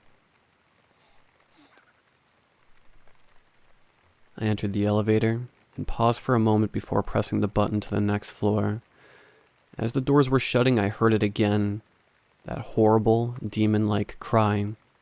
1 second after the doors shut tight, there was an ungodly, loud bang that shook the whole elevator as it descended. I fell over with the impact and braced for myself. I thought for certain the elevator cable was about to snap. Once it reached the next floor, I jumped out of the door, looking back expecting the elevator to plummet, but it never did. What just happened? I took the radio in my hand. Excuse me, sir? Are you there? There was no answer. James, are you there? Something very strange just happened. Still no answer. I'll continue my rounds, but I think the elevator may need servicing. I thought that the noises I heard were all in my head, and that the elevator was malfunctioning. If only I could go back. I'll tell myself to head to the front door right then and there. Not that it really would have made a difference at that point. They were locked up tight after all. I went through the next floor with no issues. I thought it was all in my head. I wish it was all in my head. I reluctantly entered the elevator to continue to the next floor. This would be my last moment of peace. I started patrolling the floor, all while still feeling as if I was being watched. I tried to radio James again with no luck. I turned down the last hallway while looking at my phone trying to get a signal. When I looked up, I was met with the glare of the horrifying beast that now stood before me. It let out a horrifying demon-like cry. The one I had heard before, and I was frozen in fear. It slowly started walking towards me. It walked like an oversized gorilla, with massive hands, a long body, black greasy hair, and long sharp teeth that were covered in blood. It was unlike anything I'd ever seen before, even in my darkest nightmares. It was about 10 feet away from me when I finally regained my composure and ran. I ran faster than I ever had before. It charged and went through the wall behind where I was frozen. I pressed the call button as the beast regained its composure and charged again. The doors opened. I threw myself in, and they closed at the last possible second. The beast banged its massive hands against the doors as the elevator descended. I immediately pressed the emergency stop. I was certain that thing would be waiting for me on the next floor. I tried my radio again. James, are you there? James, this is an emergency. Something is in here with me. I need help. I yelled in a panic. I was met with nothing but silence. I stood terrified for about an hour before I decided I needed to try and get out. I had no way of defending myself. My only hope was getting to the front door. I had to try. I pushed the button as the elevator slowly descended. I felt a slam against the door every other floor until the bottom. The beast was following me, and I'm not sure how. The doors opened, and I saw the exit. I just needed to reach in. I just need to unlock the door, and I can run. I can escape this ungodly creature. I can do this. I ran over to the door as I heard the beast let out a cry. I turned my head to see it preparing to charge. How the hell did it get down here? There's no other way down except for the elevator. The beast charged as I fidgeted with my keys. It was coming. I need to hurry. I found the key. As I unlocked the doors, I made a horrifying discovery. They were padlocked on the outside. I stood for only a second, horrified, dumbfounded, and betrayed. What is going on? Why is the door locked from the outside too? What the hell is going on? I leaped out of the way of the beast as it smashed into the doors. I thought for sure it would break through them, but it made little more than a dent. I ran back and jumped in the elevator as I heard the sound of static from the radio. The door shut as the beast glared at me, letting out an even louder cry. I grabbed my radio. James, for the love of God, please answer me. What the hell is going on? I received no reply. Now here I am, sitting in this elevator. I have no idea how long it's been. Every attempt I make to leave, I'm greeted by the glare of the beast. It's waiting, stalking, and preparing. I think it knows I'm eventually going to give up. I think it's aware I know my fate is sealed. I just don't think I want to accept it, but why prolong the inevitable? I think I'm ready to...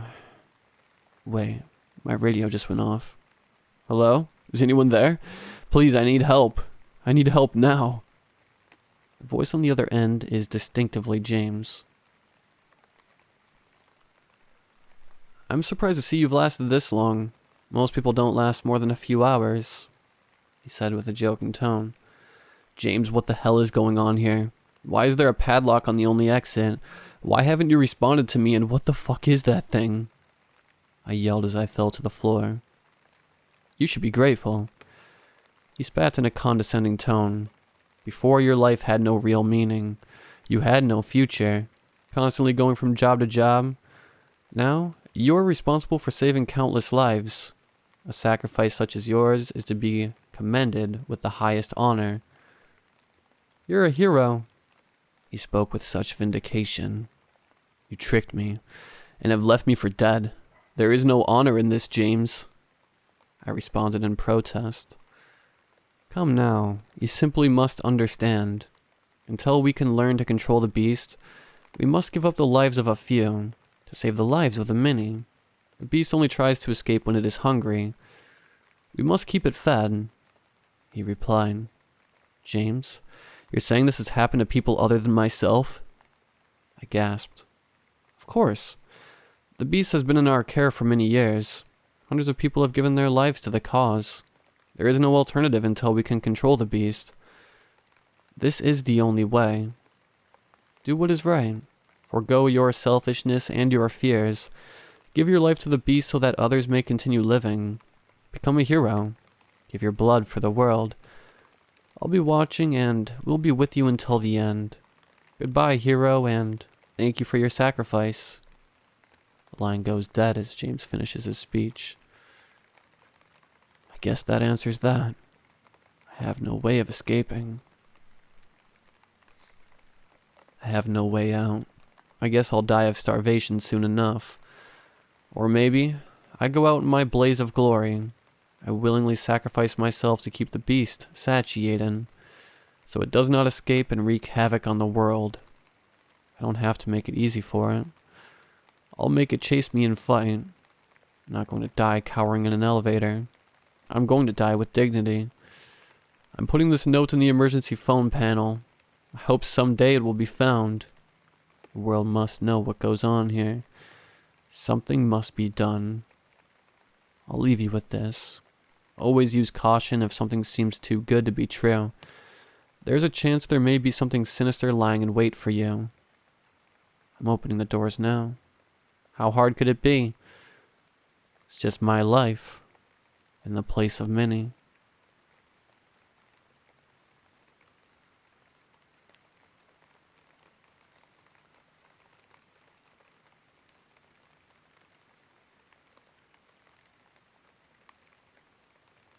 Being a detective is not an easy job.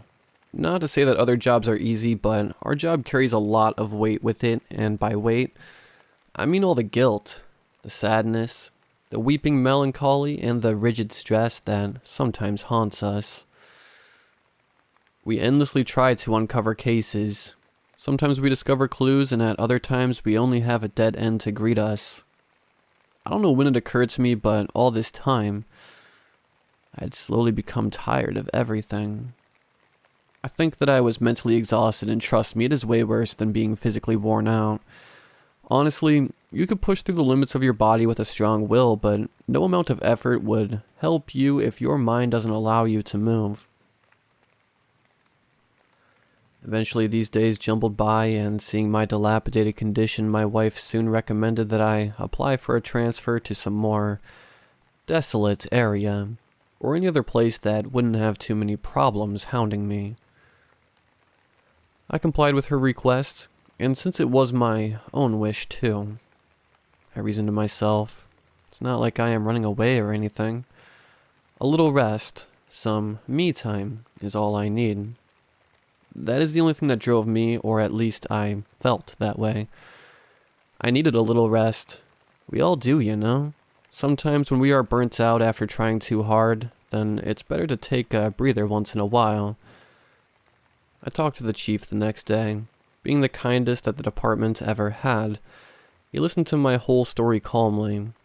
The chief was a stout old man nearing retirement, and his deep gray eyes always found a way to calm those who talked to him. He looked at me and gave an assuring smile. Well, son, I've always told you young people to never push yourselves too hard. He took a pause and looked straight into my eyes.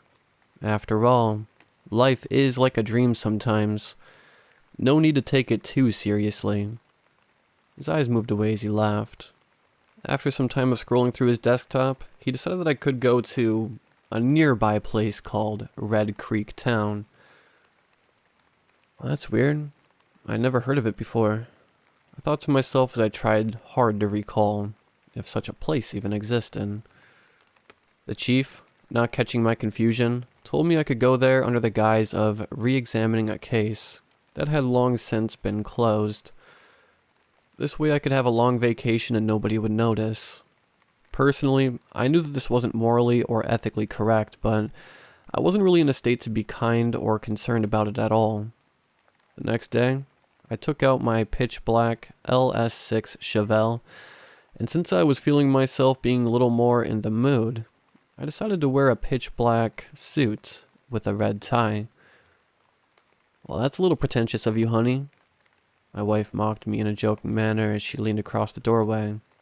"Well, might as well dress the part of a genius detective while I'm at it." I joked with her as I gave her a quick hug and strode out with my luggage. Clad in black and in an old muscle car, I rode into the winds, blasting music all the way, feeling the cold air on my face as I drove. The symphony of the songs ran through my soul, and finally I was at peace. The road started to become more and more desolate as time passed. I drove on for a few hours as I continued along the unknown road. That's weird. Shouldn't be this long. By that time, it was already evening and the sky had turned dark. Despite this, the unusual situation didn't bother me long because soon enough I came across a signboard. Rustic and old. The letters were a little hard to read. "Welcome to the Red Creek Town." I chuckled. Some kid had apparently moved the C and put a L instead with black paint. Not that I got the humor, but the prank in itself managed to tickle me a little. Driving past it, I soon reached the main area and the central road. The houses were scattered all about, with a single conspicuous gas station beside the road. I stopped by it, planning to talk to the folk here and refilling my car. Halting myself before I could get out, I reached out to the dashboard to take my .44 Magnum revolver with me. Once again, I stopped. "What are you doing? You are not on an investigation here." Admonishing myself, I got out of the car as I directly strode inside the gas station. It was, a little old-fashioned. "Is anybody here?" I shouted. Sounds of footsteps came from the back door as a young woman in her late 20s strode inside. She had dark hair, a not too noticeable face, and a small frame. She wore a long blue single-piece dress. "Well, that's new for a storekeeper," thought to myself. She looked at me up and down, seemingly surprised at seeing a new face around here, and then, as one would expect to hear something like, "What do you need? Look around if you need something, or anything else." Instead, she directly spoke to me in a hushed tone. "Leave. You shouldn't be here." Moving directly in front of me and wildly swaying her head as if to refuse my existence in front of her. Now I was surprised, but instinctively my long years of experience kicked in as I asked her, playing along. "I was just planning to leave, actually." I stopped as I carefully put my next statement forward. "I could." I swallowed my words back into my mouth as I saw her completely becoming still, staring at me. Flicker, flicker. The lights went out. Damn. I thought to myself as everything had turned dark, only with little light trickling through the headlights of my vehicle. I couldn't see her clearly anymore. Her face was now melded in darkness. Abruptly, she started walking backwards with her head facing me. The dread was building up inside me. Any moment I expected her to attack me. I braced myself, but she continued walking backwards slowly as she vanished into the darkness. What in the world? I exclaimed out loud, being shocked. Quickly turning around, I planned to leave. I strode out. The dim light of the town had started to change as the moonlight finally trickled to illuminate the surroundings. The road was covered in red. No, it would be more accurate to say that the houses, the walls, and the other buildings were oozing some sort of red substance. Now, despite me having more than average courage, the scene in front of me terrified me. But this wasn't a time to be scared. I needed to know what the hell was happening. Running back inside my car, I took out a file. It was the case file that I thought I would never open. The case statement was something like this: the Red Creek Lake Incident.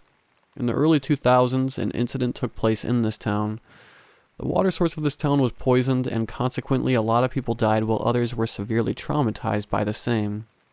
The police department tried a survey and did a lot of searching, but no perpetrator was ever found. Signed, West Smith. I did not really know what to do next until I heard a loud voice shouting, "Help me! Somebody please!" It was the voice of a young man. A chill ran up my spine, but I wiggled out of the car, taking my gun with me, expecting it to be useful. He... Suddenly a weird feminine laughter rang out. Looking back, I saw the same woman sitting in the back seat of my car, staring at me as she giggled. Then I heard a scream. This time it was the voice of an old woman, still from the same direction. Breaking out of my stupor, I started to sprint with full force as I followed the voice through the middle of the town. As I was running towards the voice, I noticed them. People, a lot of them, cooped up in their houses staring at me from their windows. What's wrong with them? Honestly, with this situation, I would have left long ago, but those painful voices... Then I heard the scream of a girl this time. Damn it. I ran harder as I reached the forest side, and not stopping even for a moment, I weaved through the trees. Sound came behind me. No, it isn't only one sound. In fact, many sounds came behind me. As I looked over my shoulder, I almost fell over. If not for years of training, I would have definitely been drove into inaction. The townspeople, all of them standing behind me, strewn all over, staring at me as they just stood still. This motivated me to run even faster, and soon a lake came into view as I saw a young man was standing. No, not only him. A lot of people were just standing there in the lake. That lake. It reflected a weird red color in the moonlight. And the people, all of them had pitch black eyes with bloated skin akin to someone who had just drowned. With their sickly eyes looking at me, they started to scream in a painful voice as a creepy grin started to form on their faces. Together they shouted, "Help me!" My legs finally gave out as I sat beside the lake. Fear had paralyzed me. I gave out a muffled scream as I realized that all the townspeople had somehow arrived before the lake. They started to shuffle in slow steps towards me. Looking back, the people in the river were also reaching outwards to me. Surrounded by this horror, I couldn't move at all. But my body didn't want to give up. I managed to take my revolver and... bang! I shot myself in the leg to get some adrenaline in the body as pain shot through my whole leg. Picking myself up, I limped. I crawled. I don't know how I moved, but I managed to reach my car. Nobody pursued me, and the woman wasn't there now. My vision started to dim as I started up the car and drove away. The last thing I remember is driving near the highway of my city as I called my chief, telling him that I had been shot, and my consciousness gave out. I opened up my eyes as the hospital roof greeted me. My wife, being scared and panicked, came in as she started to cry and hug me. The head came in behind, tottering as he muttered, "Now why in the world would he shoot himself?" The following days I was discharged and, well, suspended until my psychiatric evaluation was properly done. Currently I'm sitting beside my wife as we watch a comedy on the television. I am having fun, even though a little scared at what happened. But my mental fog is clearing up slowly. Once in a while I dream that I am trapped in the Red Creek town, in one of the homes, sitting on the bedside staring randomly in places. But these episodes have started to slow down with therapy. And, well, didn't the chief say, life is like a dream?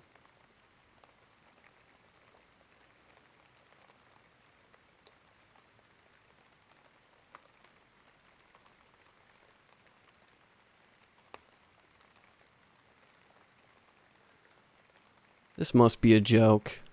The same sentence keeps repeating in my head over and over again as I stare at the box.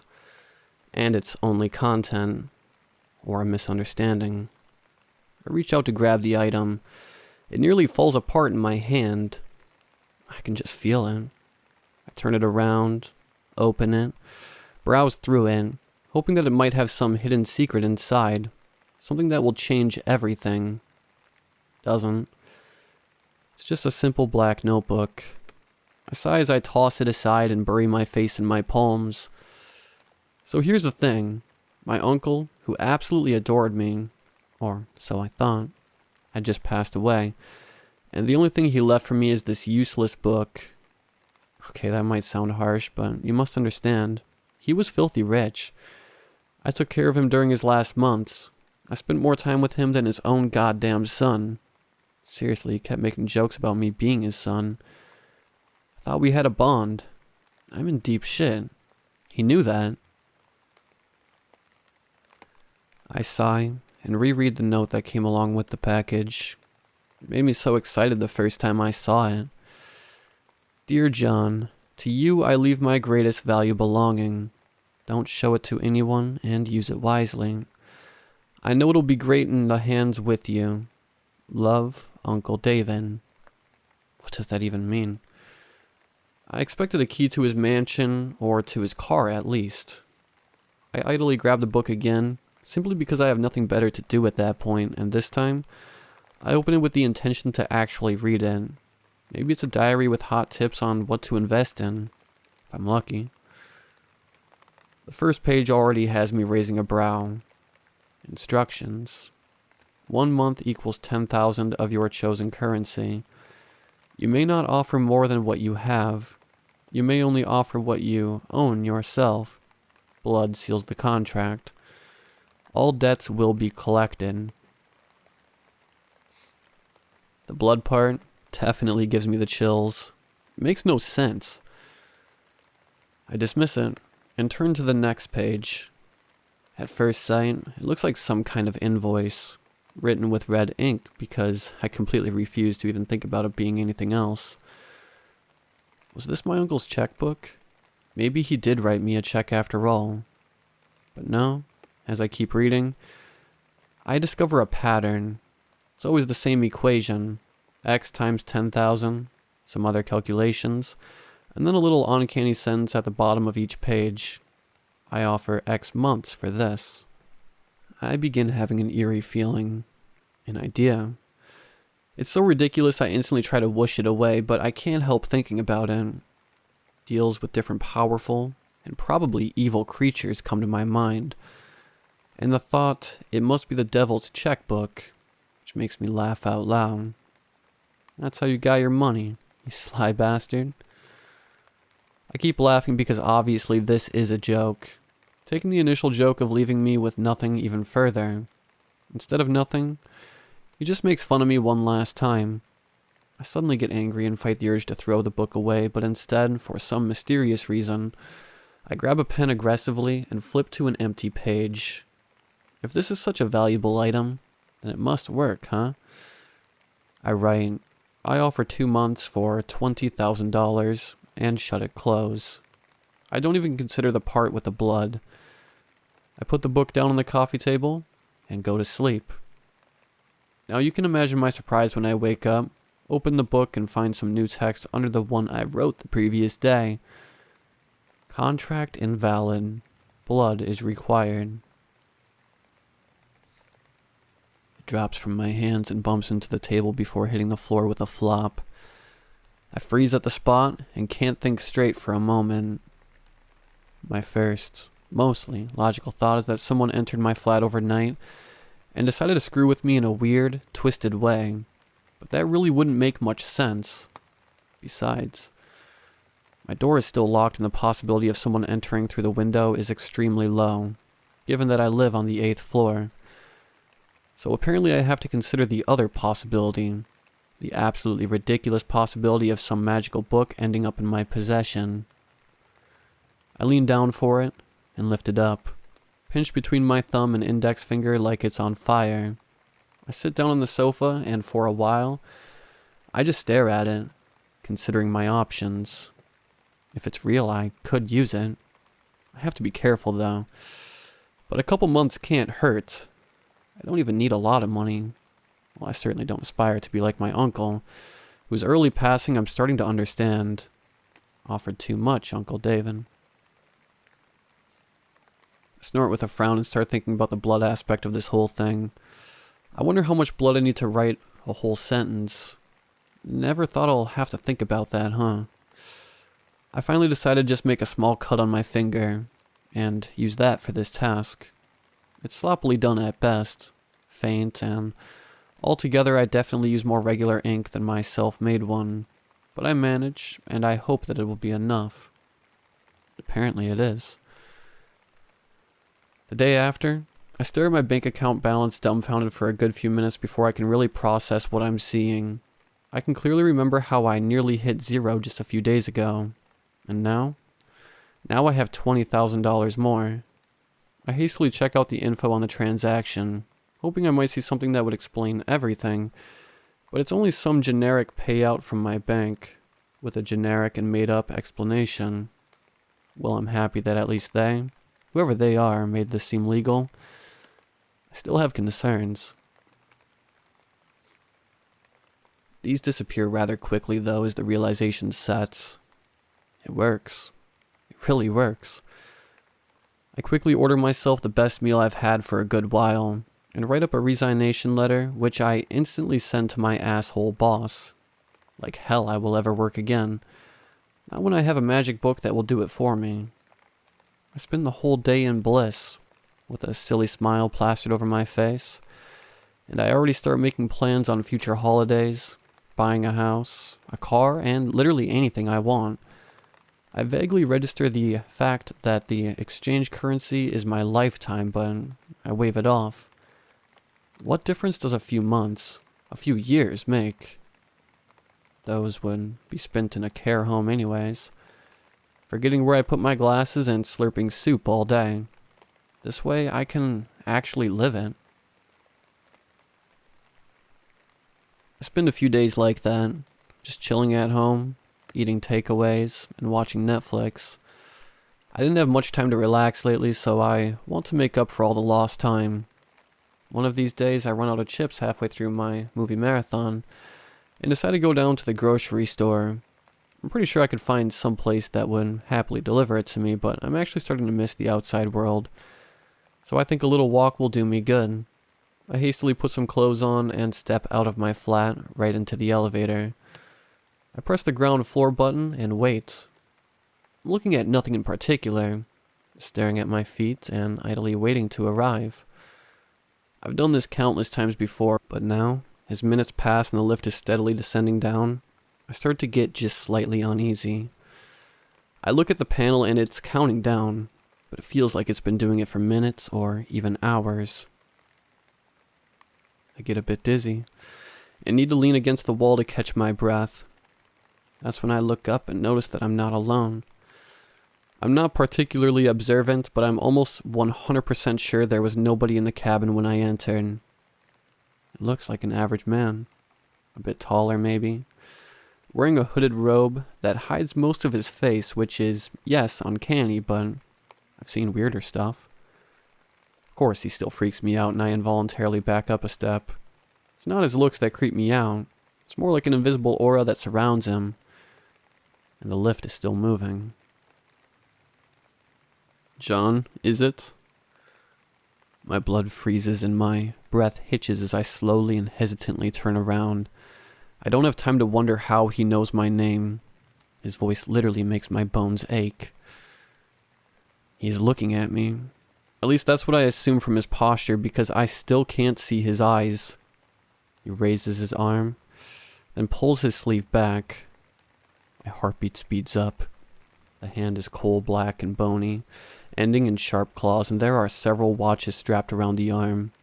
He hums a tone as he traces along the dials, then stops at one of them and taps on it a few times. Rule number 2. You may not offer more than what you have. And then I can finally take a glance at his features as his mini eyes light up in red. and I know that the sight will be forever burned into my mind. Wherever I go, whether I'm alive or dead, and we always collect our debts.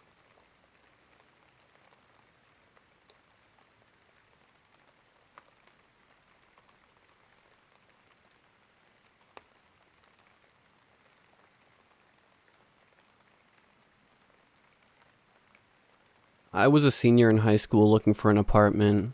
My parents didn't kick me out or anything, I just felt it was time to take on my own life and start living as an adult.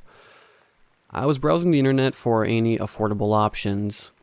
My budget was short, so I couldn't be too picky, but I also didn't want to live in a crack den, so my dad helped search. About a week had passed and we didn't really find anything worthwhile. There were notable options, but they were usually too expensive, too small for living conditions, or in a trashy part of town.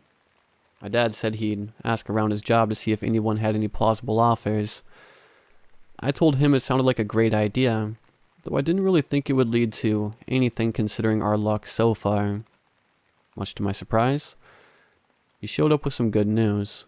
Apparently a buddy of his had initially been looking for a place as well. He actually did find a decent apartment on the edge of town. $675 a month, including utilities. I thought it was a steal. However, I was skeptical. The whole thing felt too good to be true. My dad offered to bring me by there the next day to check it out. He asked his friends for the address, and the following day, we headed out to inspect the place. The location was, as explained, at the edge of town just off the highway. The building was 2 stories tall with 4 connecting apartments. Just from the outward appearance alone, the place looked promising. We had already contacted the owner for permission to take a look inside. The owner had given us the location of the keys which, in a cliche sense, were underneath the doormat. We proceeded inside, and I was immediately hit with that comforting new house smell. There was 1 bedroom, 1 kitchen, 1 living room, and 1 bathroom. Like I said, it was a steal. Of course, the entire place was empty aside from a few utilities. We both let out a sigh of accomplishment before heading. I'm not going to bore you with the details of the following week. Basically, I signed some papers, moved my stuff into the apartment, and got situated. My first night living on my own was a liberating experience. It was a Saturday, and I was off of work, so I decided to just play some games on my PlayStation. After a few hours of playing and watching YouTube, I decided it was getting late and got ready to head for bed. Walking down the hall towards the bathroom, I noticed something in the window of my kitchen leading outside. There were 2 bright red dots off in the distance down the long highway which was surrounded by glassy panes. After looking at them for a few seconds, they eventually dimmed out and disappeared. I didn't really think much of it, and barely even acknowledged it. I still don't know what drew me to them at that moment. The next day I left for work all the way until 9 p.m., which is when my shift ends. Upon arriving back home, I noticed my front door was slightly ajar. Fearing that I had been robbed, I rushed inside only to find that nothing had been touched or tampered with. Seriously, not one thing was out of place, and I knew I had shut and locked the door before I left. I wasn't about to make some rookie mistake my first time leaving my apartment for work. I eventually chalked up to my landlord coming in to inspect the place or something. At the time, I didn't really know if that was a normal thing for landlords to do. I also wasn't about to bother him this late at night. Since nothing had been touched, I didn't really worry about it and went on about my night. Just a quick note, your landlord should never have any reason to come into your apartment without letting you know via phone first. And they definitely wouldn't be making any mistakes like leaving the door open when they leave. Too bad my young mind just wasn't smart enough to understand this. While making something to eat in my kitchen, I noticed the same 2 bright red lights in the distance through my window. Only something was different about them. They seemed brighter or bigger, closer. This time I acknowledged them, noting the distinction from this night from the last. Once again, I didn't really think much of this occurrence. After taking a shower, I headed to bed. The next day, after returning from work, I noticed that my front door was once again ajar. I knew that I locked the door this time and that there was no way the landlord would forget to lock it before he left. That is, unless he was never in there. I decided to call my landlord and get to the bottom of whatever was happening.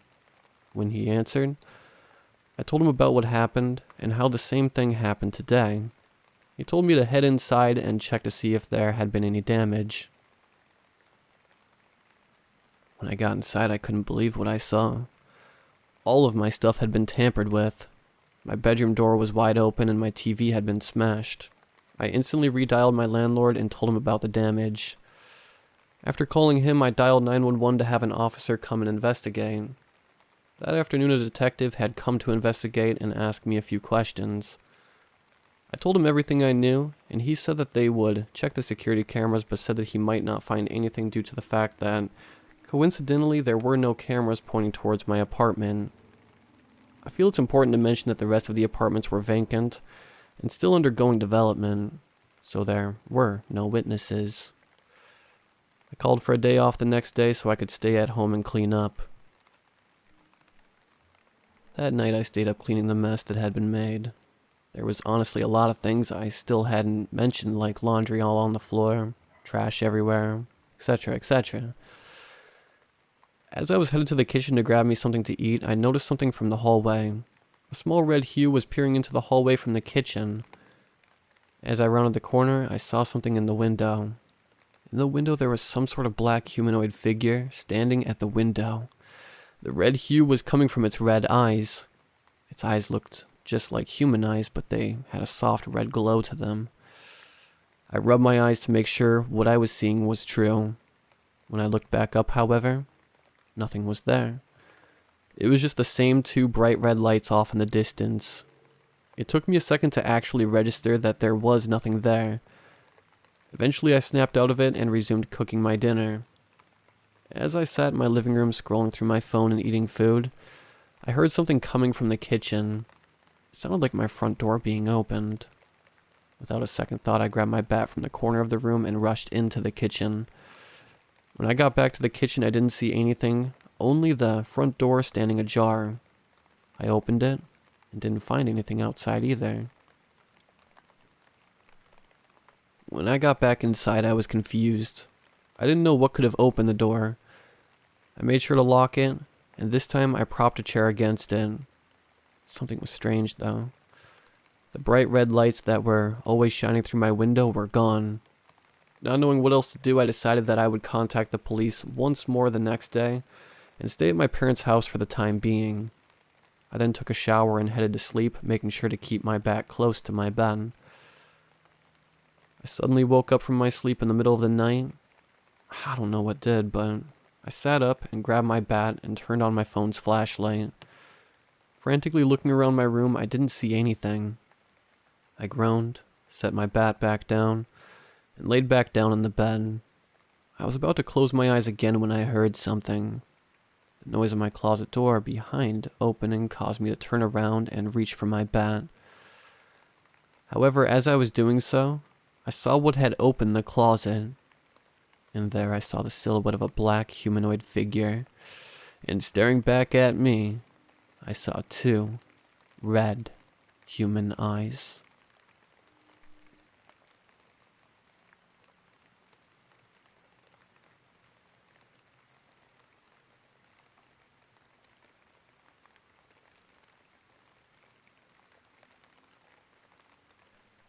Ever since I remember, I always had this particular element in my dreams. No matter what dream I would have, there would always be an old, blue payphone somewhere around, ringing.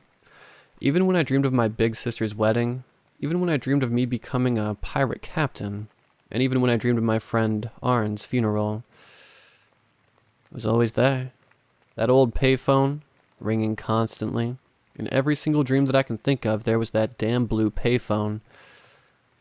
I never really paid it any attention and never really opened up about it to anyone. I love nature.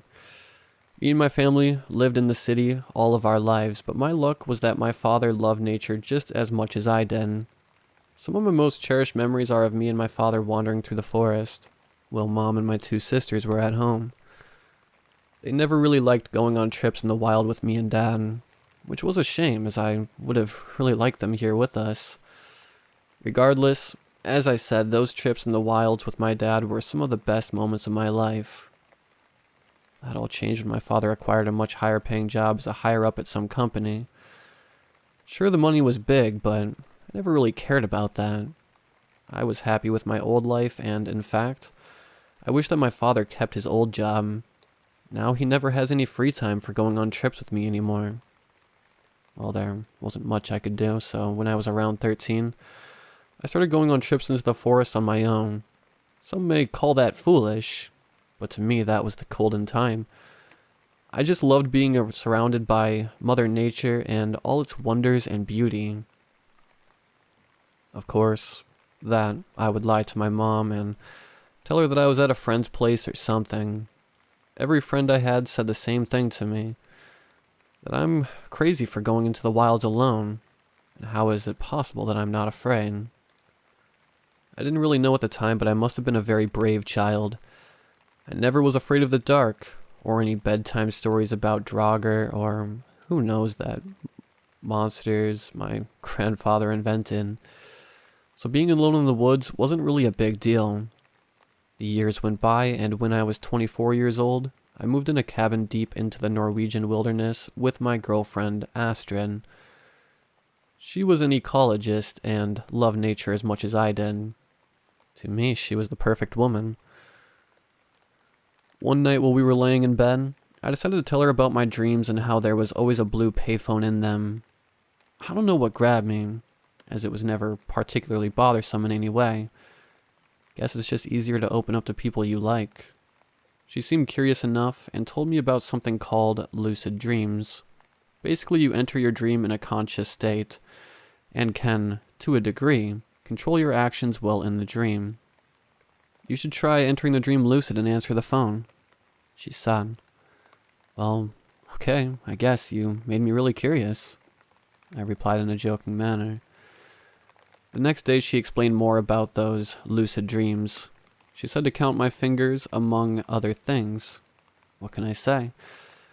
I was eager to try and solve this mystery inside my dreams. It has been a part of them since forever.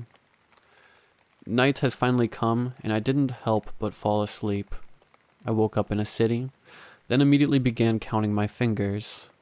1 through 10. This is it. I am lucidly dreaming, I said out loud. I began walking around and soon started hearing that ringing again. I began following it, and soon that blue payphone that I have known for so long stands before me. I approach it, as the ringing only gets louder, then hesitantly grab the phone and answer it. Hello? I softly say. From the other side of the phone, I hear knocking, and some grueling and jarring voice. Almost inhuman. I am at the door. At that moment, I immediately wake up. Someone was knocking on the door. Strange, as we live deep in the forest, nowhere near any form of civilization. Who could have come all the way here? And why? From the other side of the wooden door of the cabin, between knocks, I hear the same inhuman and grueling voice from my dream. Open the door. I look at Astrid, who squishes me tightly, pure terror on her face, and realize that for the first time in my life, I was afraid.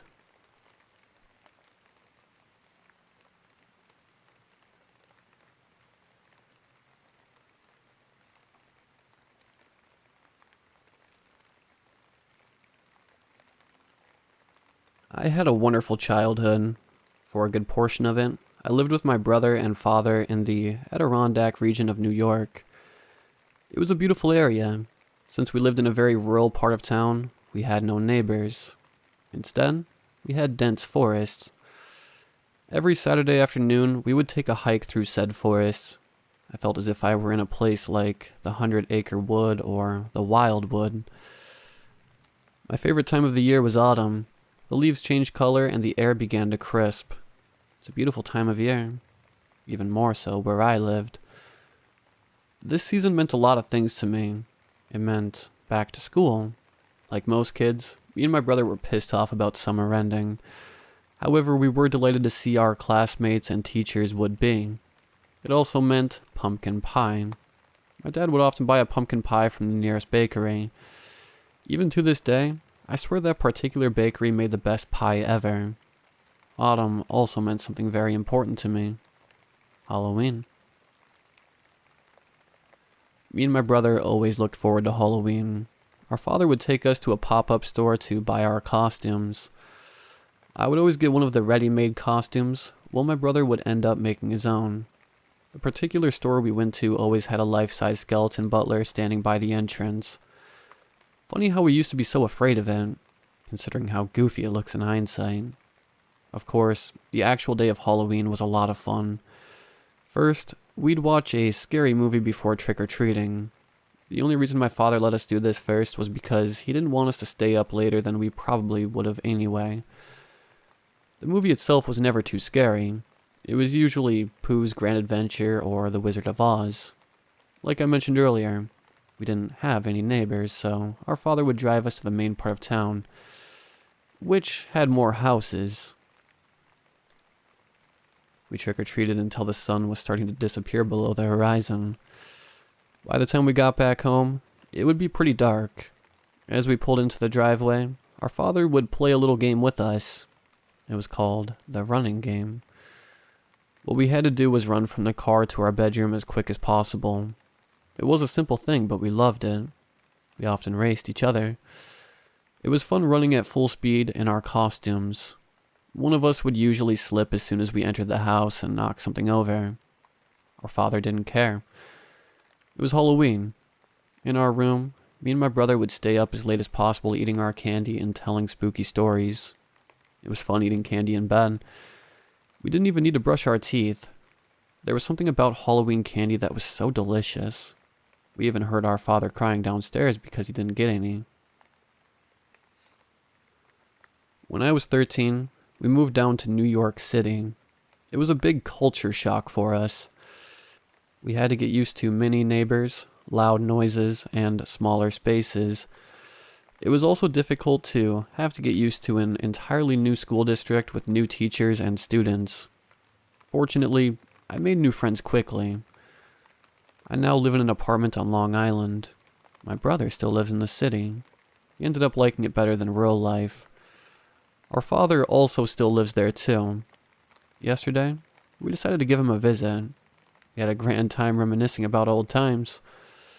That is, until I brought up the running game. Father gave me a weird look. You know, the game we played on Halloween?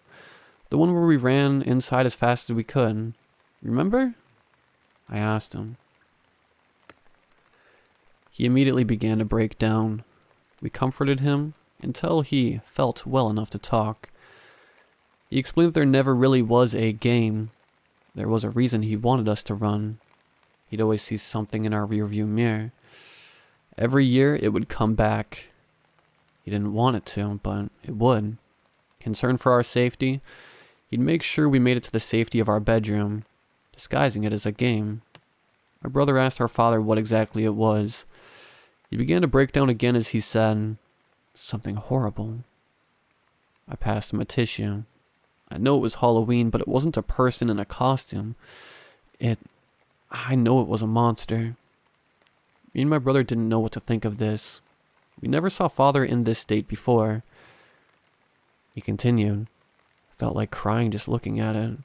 It was that awful. In fact, I did cry after you two went to bed. Sorry. I was that afraid of it finding a way inside. I hoped it would never come back again, but it did. Every fucking Halloween it did. My father then took a minute to calm down. Why didn't you tell us this earlier? I asked. Why? I didn't want to scare you guys. If you'd even believe me. I only let you guys trick or treat so you wouldn't think anything was unusual. I at least just didn't want you two to see it. That thing's the reason we moved to the city. I wanted to get away. My father took another minute to calm down again. Look how it has affected me, an adult. How would it have affected you two as children if you knew? My father refused to discuss this any further. I wonder what he saw exactly. If it's still out there.